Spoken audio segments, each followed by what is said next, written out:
Hello, today I am doing the Reading in the Dark book tag. This tag was originally created by Kelly at Books I'm Not Reading.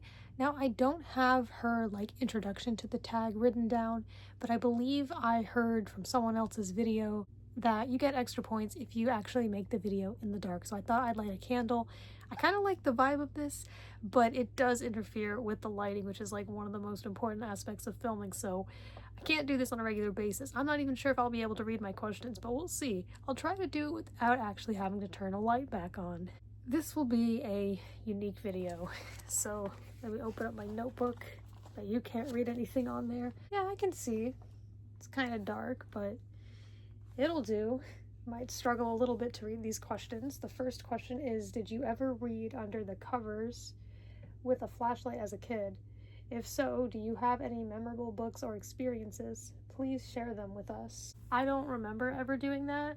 I don't think I ever really stayed up late reading. I usually do read before bed. I may not have done that much as a kid, but nowadays I don't usually stay up. I see memes that are just one more chapter and then you read 10 more, or the 30 minutes I spend reading before bed are the best 3 hours of my night. I can't relate to those. I sometimes do get invested and then want to read a little more than I was planning to, but usually I just try to get a little bit in, so I don't really read for hours at a time. Rarely do I do that at any time of the day. So no, I don't believe I have had any experiences like that. The second question says, do you read when you wake up in the middle of the night as an adult? Do you use your e-reader, book light on your nightstand, etc.? Please share any memorable books and or memorable experiences. I do wake up in the middle of the night sometimes, but if I do that, then I just want to go back to sleep. So no, I'm not going to start reading. I don't have any kind of e-reader. I mean, I can read books on my phone, but that's not the exact same thing. If I am reading next to the bed, then yeah, I would have the lamp on. That's on the bedside table. I have used book lights in the past, but generally, no, I don't wake up in the middle of the night and start reading. I mean, maybe some people I know, they kind of just wake up and can't fall back asleep, or once they're up, but that is not really my experience. Question 3. Now, these are going to be even harder because I kind of underestimated how much space I would need for these notes, and then I started writing notes for another video on the next page, and so I had to write a bit smaller.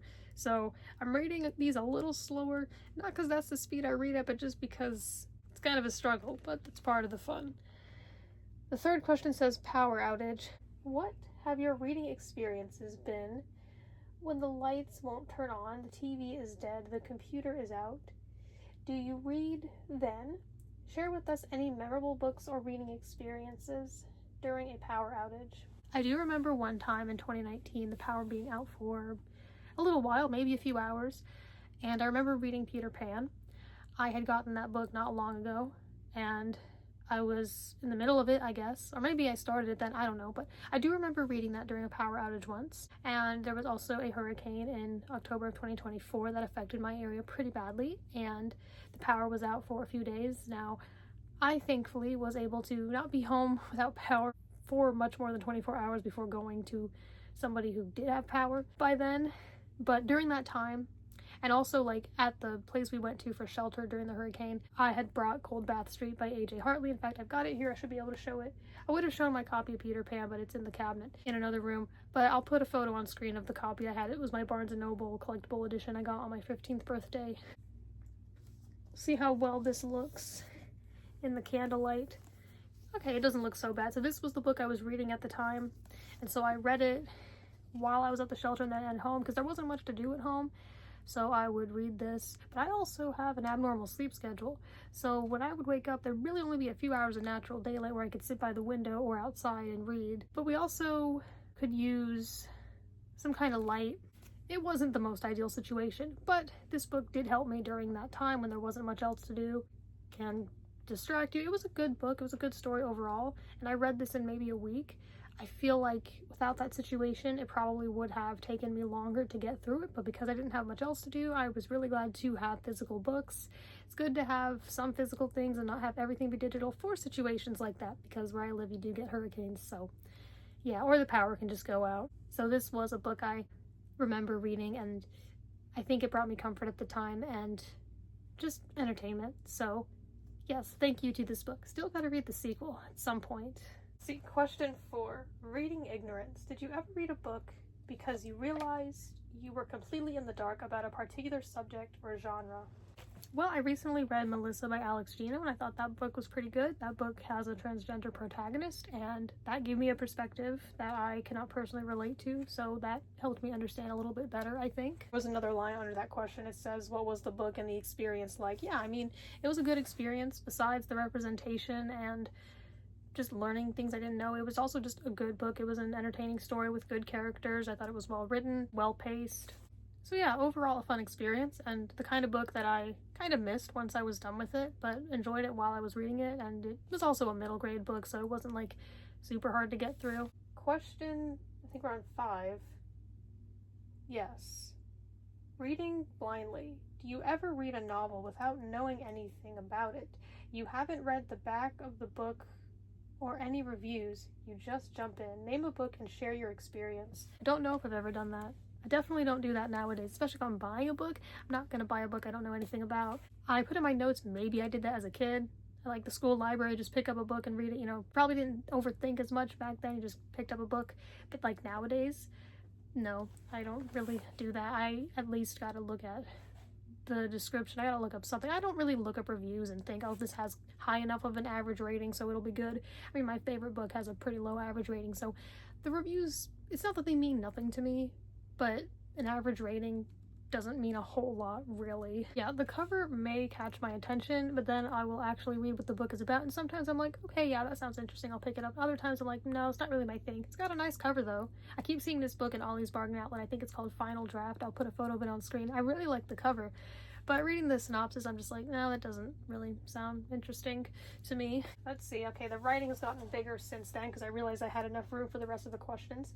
So it says, other dark places, camping, cars, basements, the movies. What are other dark places you have read in, maybe unexpectedly? Share any books or memorable reading experiences. Well, I like to have light. Well, we can go over the examples. Cars, I mean, I have read in the car, yeah, but I need at least some light so I can read. When I said that, I was thinking of like being in a car when it's parked, like at a gathering and I want to be outside. And in that case, I can, if it's dark outside, I can have like my phone flashlight. Reading while the car's going, I don't do that a whole lot nowadays. I used to do that more, not so much now. I wouldn't say it's impossible for me, but it's kind of not ideal. But in that case, if it's daytime, that should help. If not, I mean, there are lights in the car if really needed. As for camping, I've never really gone like actually camping, so I can't relate to that. We have had like a tent in our yard and did that as a kid. I don't know if we ever actually spent a whole night in there. Me, that is. Don't have basement. I wouldn't read at the movies because that's not what you're there to do. As for if there are any other dark places I've read in, not that I can think of. Like I said, I like to have light, and I don't really read in a lot of places. It's just kind of usually at home. Question 7 says, Epiphany, the lights are on. Not for us. I'm not going to turn it on for this last question. We're doing the whole video like this. Anyway, what book or books have given you a proverbial light bulb over your head? Something that really illuminated an idea to you. Share the book and reading experience. So I wrote down a few for this one.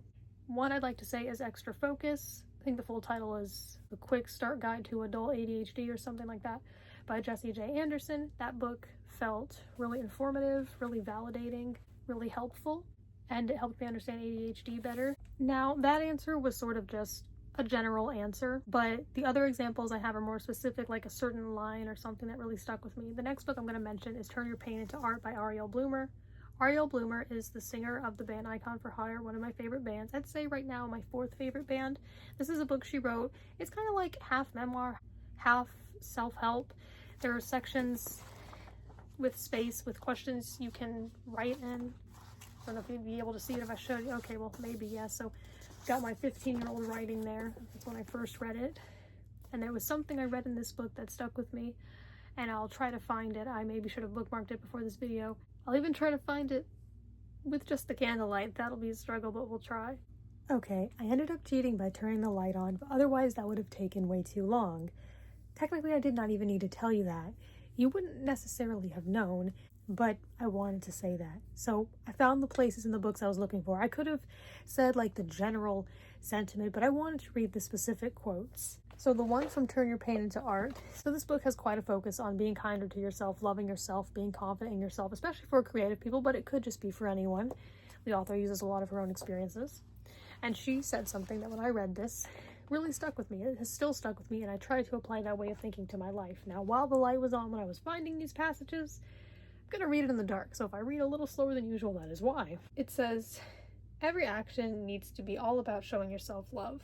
When you clean up your room, think of it this way. I deserve to live in a clutter-free, beautiful space, and that's what I'm giving myself right now.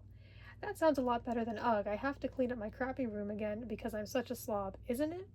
Each of these little actions should feel like unwrapping a small gift that you give to yourself.